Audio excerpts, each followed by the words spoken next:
Sean, just going back to the weekend. I mean, it's another game that unbeaten run just keeps stretching at the moment, doesn't it? It was a good performance. Very difficult fixture, difficult conditions, very muddy and windy, and Rotherham played particularly well. You know, they're fighting for their lives at the moment, so it was a dangerous fixture for us. But credit to the players; they were well prepared and applied themselves really well, particularly at the start of the game and the start of the second half, where we perhaps took the game away from Rotherham. So yeah, it was pleasing. And I guess, you know, relatively spoiled at home with the service at Ashton Gate, but given the weather we've had over the last couple of months, you're going to have a few more of those over the coming weeks, aren't you? The mud baths rather than the flowing rugby. Yeah, absolutely, and you have to maybe change your tactics accordingly. We are blessed with Ashton Gate. It's a fantastic surface. It's had a lot of rugby and soccer on it this year, but it's still in great condition, so we're looking forward to playing there on Friday night. Ealing Trailfinders like to play a good brand of rugby. They have a 4G pitch. They're used to playing on a good surface, so it should be an entertaining game. You know, they're again fighting for their lives and had a good result last week against Doncaster, so it's going to be a tough game for us. They're on the way up, and we'll have to be sharp. Yeah, because last time they were at this level, you know, they did make up the numbers a little bit, but they've spent a little bit of money, and you can see it in the results. Yeah, you look at their team, and it's filled with players who are used to playing in the Championship with various clubs. There's a few ex-Bristol players in there, ex-Nottingham, Bedford, and so on. So they're a good mix, really. And when they actually get it together, they play some good rugby, as they showed in recent weeks, particularly last week. So they're a threat. You know, they have a point to prove. Plus, they have points to pick up. You know, they're in a bit of a dogfight with Moseley and Rotherham now, who play each other this weekend. So they will see this as an opportunity to either take a scalp or pick up some points, and that makes them very, very dangerous. And the game at their place, I mean, you won in the end, but it wasn't a comfortable win, was it? It wasn't an easy win. No, we didn't play very well at all, and they took the game to us. So it was a difficult afternoon down there. It was good to get the win, but we're in a different place from then now. The mentality of the fellas is much better. They apply themselves a lot more. We're obviously in a different part of the season with a slightly different focus, so expect to see a different performance from us than that one on Friday. And is it the time of the season that helps with that, the fact that it's, you know, you're still away, but you're getting close to the bigger games? Yeah, you can sense it around the environment. The boys are very much coming into work and getting on with their jobs. They're very focused. I'd like to think that we manage them pretty well.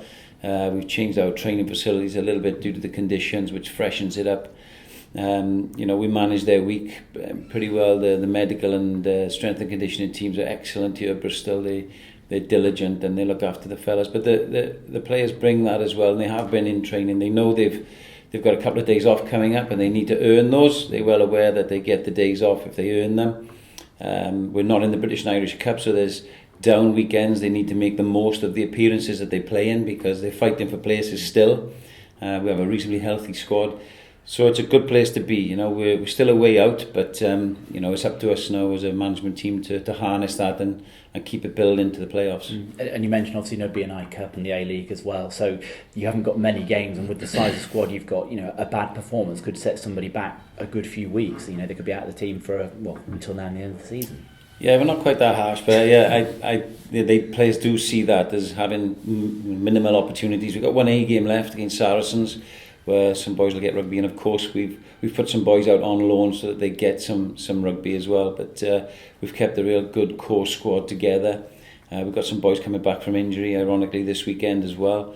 And you know, we'll probably look to go on a training camp in a few weeks' time, where we can really get together and focus our attention more on the playoffs. But it just makes for a good mix at the moment, and the challenge is to keep it going. Okay, so somewhere a bit sunnier, I'd imagine, than here if you're going to have a training camp. It's really sunny today here at Clifton, so we can't moan too much. But no, I think it's more, it doesn't matter where it is, it's more about a change of scenery, getting together, getting really tight, and discussing some things and preparing some things that we perhaps wouldn't normally hear at home. So that's to come in a few weeks. Okay, so squad-wise, how's it looking this weekend? Anybody coming back?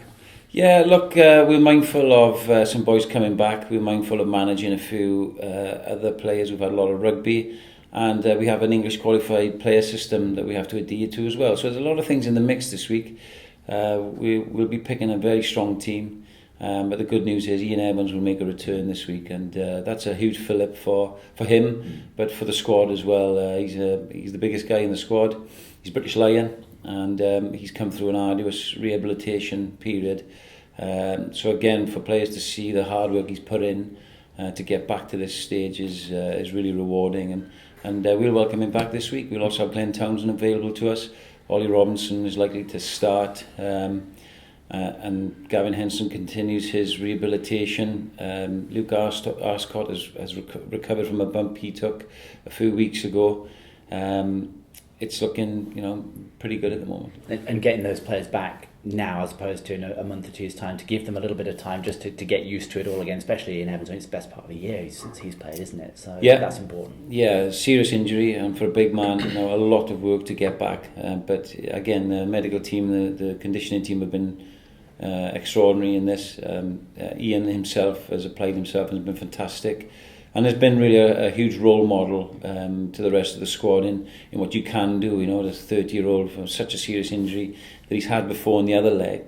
Mentally, you can imagine it's pretty taxing, but he's done it. He's back. He's looking fit, strong, keen, and ready to go. So really pleased.